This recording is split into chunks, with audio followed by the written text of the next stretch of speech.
샬롬. 오늘도 하나님의 말씀으로 하루를 시작하는 여러분들을 진심으로 축복합니다. 한 사람이 참 성도로 성장하기 위해서는 시간만 흐른다고 되는 것이 아닙니다. 주변의 귀한 헌신과 그 이상의 노력이 필요합니다.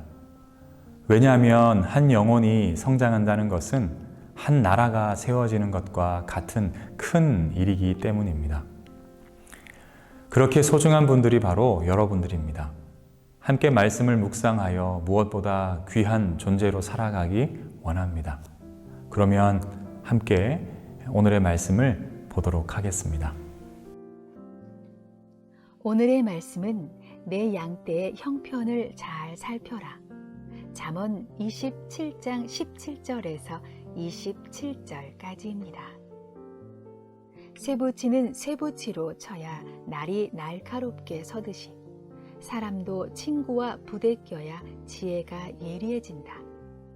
무화과 나무를 가꾸는 사람이 그 열매를 먹듯이 윗사람의 시중을 드는 사람이 그 영화를 얻는다.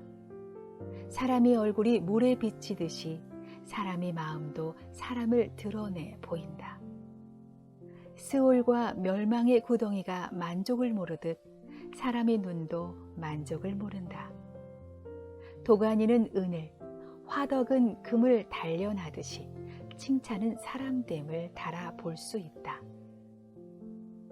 어리석은 사람은 곡식과 함께 절구에 넣어서 공이로 찧어도 그 어리석음이 벗겨지지 않는다. 너의 양떼 형편을 잘 알아두며 너의 가축대에게 정성을 기울여라.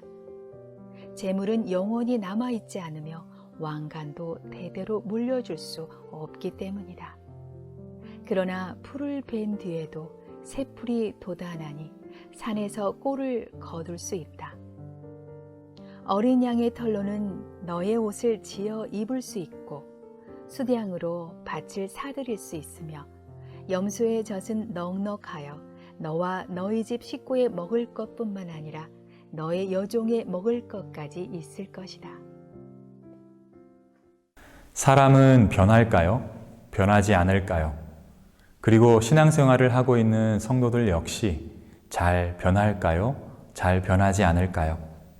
어느 부류에 속해 있든지 우리는 이 두 가지의 이야기들은 많이 듣고 사용하고 있는 것은 분명합니다.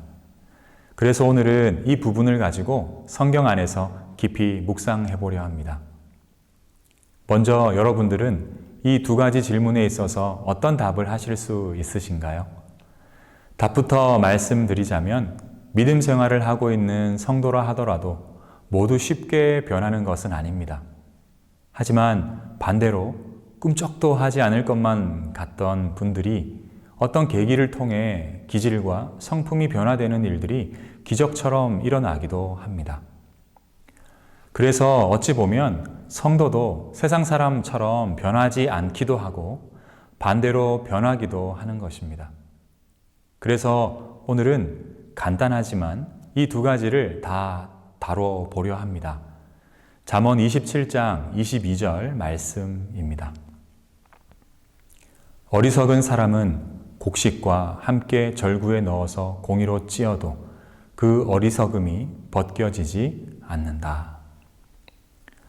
먼저 하나님을 믿고 있는 성도임에도 왜 잘 변화되지 않을까요? 하나님을 믿는다면 누구보다 많이 사랑하고 남을 낮게 여기는 삶을 살아야 할 것 같은데 왜 쉽지 않을까요?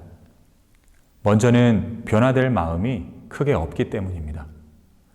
더 쉽게 말해본다면 말씀 안에서의 노력하고 순종할 마음이 적기 때문입니다. 하나님을 믿게 되었으니 다 되어진 것으로 여기거나 혹은 그냥 교회를 다녀주는 모습일 경우 그분은 교회를 다니고는 있지만 하나님 안에서 쉽게 변화될 수는 없는 것이지요. 그런 분들은 교회에 아무리 오래 다니고 직분이 있다 하더라도 변화를 얻어낼 수는 없습니다. 다만 그렇게 보여지게 살아가는 것 뿐입니다. 다른 사람들은 모를 수 있지만 본인은 알 것입니다. 내가 말씀으로 변화를 이뤄가고 있는지 그렇지 않은지 하고 말입니다. 성경은 이런 분들을 이렇게 말합니다. 20절입니다. 스올과 멸망의 구덩이가 만족을 모르듯 사람의 눈도 만족을 모른다. 스올은 끝도 없는 구멍, 즉 지옥과 같은 마음입니다. 다 된 것으로 여기고 살아가는 것이 바로 스올과 같은 마음 상태인 것입니다. 그렇다면 신앙의 연수가 짧아도 크게 변화를 이뤄가는 분들은 왜 그런 걸까요? 그 답은 오히려 단순합니다. 하나님 안에서 다 된 것이 아니라 말씀 안에서 주체적으로 변화하고 말씀으로 새로운 삶을 살아가고 싶기 때문입니다.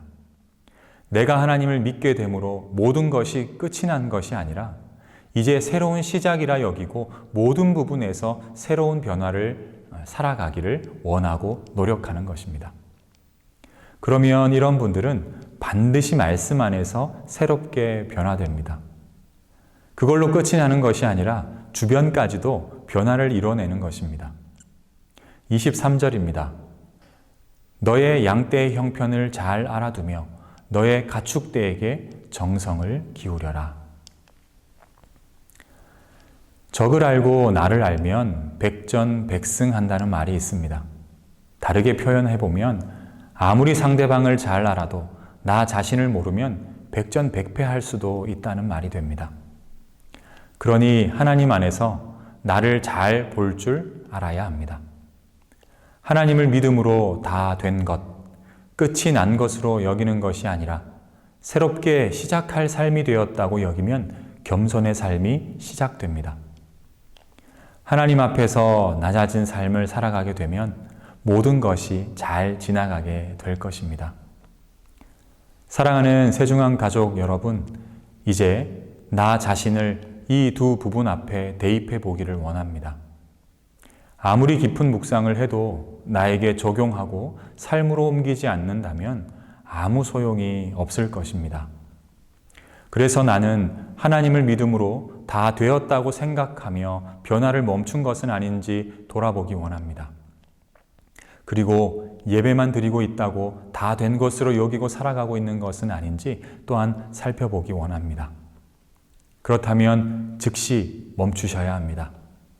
나아가 하나님의 은혜가 있어야지만 나도 변화될 수 있고 깊어질 수 있고 새로워질 수 있다고 믿고 날마다 겸손한 자세와 삶으로 하나님 앞에서 살아가셔야 합니다. 그러면 우리도 이런 말을 들을 수 있을 것입니다. 사람 안 변하는 줄 알았는데 이분 참 많이 변했어. 달라졌어. 라고 말이지요. 교회라는 곳에 다니더니 성품과 기질이 달라졌다라는 그런 말을 듣게 될 것입니다. 이제 오늘 하루 무엇을 새롭게 생각하고 행동해야 할지를 묵상해 보아야 할 차례입니다. 어리석은 삶은 정말 다 됐어 라고 여기는 삶입니다. 이제는 어리석음이 아닌 지혜로운 삶이 되기를 바라며 전적으로 하나님의 은혜를 구하는 하루가 되기를 바랍니다. 다 함께 기도하겠습니다. 사랑의 아버지 하나님, 감사합니다. 오늘 하루도 온전히 하나님의 은혜를 공급받고 살아갈 수 있는 우리 모두가 될 수 있도록 주님께서 함께하여 주시옵소서. 우리의 힘으로는 살아갈 수 없습니다. 우리의 능력으로도 감당할 수 없습니다. 오직 하나님의 능력과 은혜와 성령 충만함으로 오늘 하루를 은혜롭게 살아갈 수 있도록 붙들어 주시고 함께하여 주시옵소서. 귀한 만남의 복이 있기를 원합니다. 먼저는 하나님과 나아가서는 우리 주변의 귀한 사람들과의 관계 속에서 하나님의 사랑을 공급받고 나누고 살아갈 수 있는 우리 모두가 되게 하여 주시옵소서. 주님 감사합니다. 주님 사랑합니다. 모든 말씀 예수님 이름으로 기도합니다. 아멘.